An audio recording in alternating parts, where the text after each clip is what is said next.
여러분이라면 이 다이아몬드 반지를 얼마에 사시겠습니까? 진실이란 뭘까요?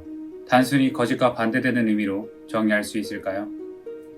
어떤 이슈가 되는 사안이 있다고 한다면 여러 측면의 진실을 품게 마련입니다. 예를 들어서 전자상거래 기반 IT 기업인 아마존은 천사인가요? 악마인가요? 아마존이 운영하는 자가출판 플랫폼 킨들 다이렉트 퍼블리싱은 기존 출판사로부터 거절당한 많은 작가가 전자책을 출판할 수 있게 돕고 매출의 70%는 작가 몫으로 배분해줍니다. 반면에 물류직원들은 열악한 근무 환경 탓에 최근 5년간 100건이 넘는 자살 시도를 했다고 합니다. 게다가 세금 납부와 관련해서 이슈가 많은 회사죠.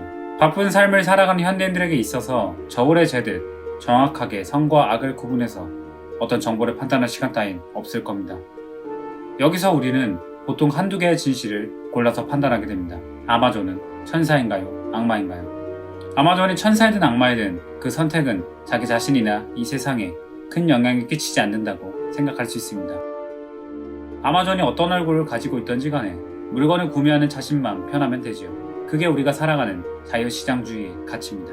반면에 어떤 진실을 선택하느냐가 실질적으로 나에게 어떤 편익을 주는 경우라면 우리는 관련된 여러 진실들 가운데 몇 가지를 택해야 합니다. 가령 어떤 사람이 1캐럿 다이아몬드 반지 구매 권유를 한다면 어쩌시겠습니까? 결혼은 먼 훗날의 얘기인 사람들은 그게 얼마인지 따위는 그닥 관심이 없을 겁니다. 그런 사람에게 있어서 이 다이아몬드가 얼마나 희소성이 있는지 사람들이 얼마나 부러워할지는 중요하지 않습니다. 즉 나에게 어떤 편익도 주지 않습니다. 그런데 여러분이 결혼을 앞둔 사람일 경우 얘기가 달라집니다. 3분의 1 이상은 다이아몬드 반지는 결혼식에 없어서는 안 되는 필수품이라는 진실을 선택하게 됩니다. 나머지 3분의 2 정도의 사람들도 다이아몬드에 대한 편익 대비 금전적 가치에 대해 고민하게 될 겁니다.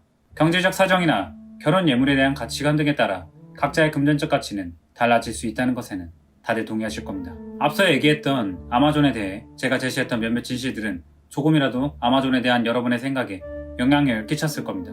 그렇다면 다이아몬드에 대한 다음의 진실들은 어떤 영향을 주게 될까요? 다이아몬드 기업 드비어스와 블러드 다이아몬드에 대한 이야기입니다. 결혼의 상징으로서 다이아몬드가 최고의 보석이며 다른 대체제는 인정될 수 없다는 전통과 통념.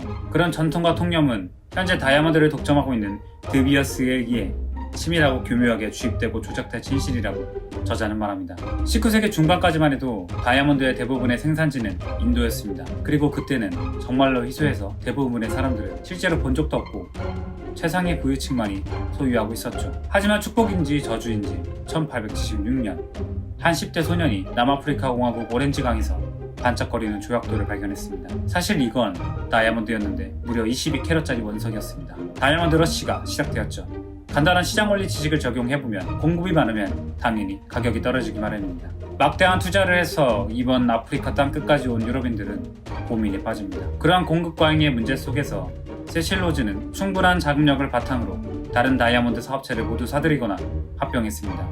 그 방식은 무척 무자비하고 잔인했죠.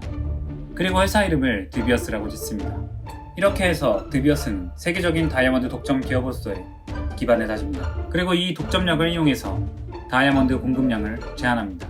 당연히 수요에 비해 공급이 줄어 가격이 상승하죠. 이때부터 드비어스의 영향력은 세계로 뻗어나가게 됩니다. 세계 각지에서 다이아몬드 광산이 발견될 때마다 그곳을 장악해서 공급 과잉을 사전에 방지합니다. 대중들은 알지 못하도록 조용하고 교묘하게 말입니다. 소비자들의 머릿속에 다이아몬드는 흔하다라는 인식 자체를 차단한 것입니다. 재밌는 것은 그러다 보니 다이아몬드의 재고량이 산더미처럼 쌓여버린 것입니다.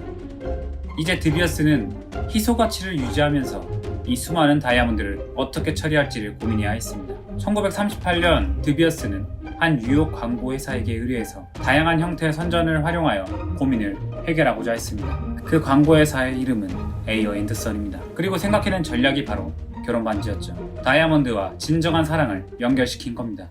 다이아몬드의 질과 크기야말로 사랑의 크기를 대변한다는 것이죠. 에이어 앤드 선은 이를 대중에게 진실로 여기게끔 각인시키기 위해 우리가 익히 아는 유명한 광고를 탄생시킵니다. 잡지, 영화 등 각종 매체를 통해서 말이죠. 다이아몬드는 영원하다. 남자들은 무리를 해서라도 자신의 사랑을 증명하기 위해 더 빛나고 더 커다란 다이아몬드 반지를 구매해야 했습니다. 전략은 적중했습니다. 다이아몬드 반지는 영원한 사랑의 맹세이며 다이아몬드가 빠진 다른 대체품은 사랑을 배신하는 행위가 된 것이죠. 여성들의 금전적 가치관을 바꾼 에이어 앤더슨은 남자들을 타깃으로도 광고를 만들었는데 굉장히 노골적입니다. 영원히 지속되는 것에 2달치 월급이면 적지 않나요? 이 전략의 뛰어난 점은 사람들로 하여금 다이아몬드 반지를 되파는 행위는 도덕적으로 옳지 않다는 생각을 심어준 겁니다. 되파는 행위는 사랑의 배신인 거죠. 이제 우리는 다이아몬드의 희소성이나 다이아몬드 반지의 상징성은 전통이나 근원적인 가치가 아니라 한 독점 기업에 의한 발명품, 만들어낸 진실에 불과하다는 사실을 알게 되었습니다. 여러분이라면 이 다이아몬드 반지를 얼마에 사시겠습니까? 다이아몬드에 숨겨진 또 다른 진실은 다이아몬드에는 아프리카인들의 고통과 피해 역사가 담겨 있다는 것입니다.